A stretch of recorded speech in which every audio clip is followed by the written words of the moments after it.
Yeah, I'm just going to share with you quickly the story of the building that we got in Ragworth that's called The Shack. Many years ago, probably 7 years ago, myself and Pete Conroy were doing work in the community, and we felt that it'd be good if we got a base somewhere that we could that was local, that was in the community that we could use.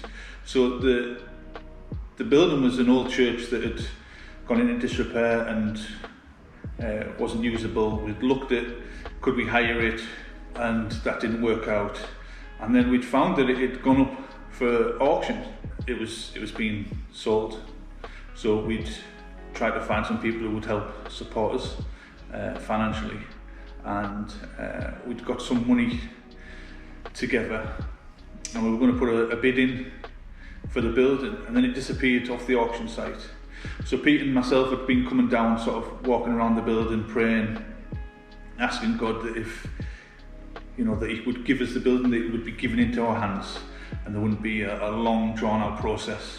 And it didn't take long before someone at Teesville Community Church had pieced some things together. A guy called Colin Naisbitt, and he'd found that we could actually get the building relatively easy.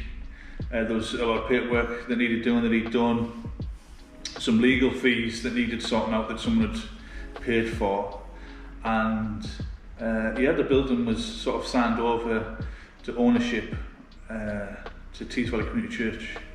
And then there was a long process of renovating and restoring the building, which was done with a lot of volunteers and some key people raising funds and fundraising, Val Bainbridge being one of the main ones that helped raise a lot of money. And slowly, with the help of the community, we've turned it around, and it's a nice building that feels like home for a lot of people. But as we'd finished the building, there was some scripture that was given to us a few times by different people at different times. Isaiah 61, and it's a great bit of scripture, but it goes on to talk about rebuilding ruins of places that have long been devastated. And we just felt that was a word spoken over this community about rebuilding it, raising aspirations, and setting people's faces to God.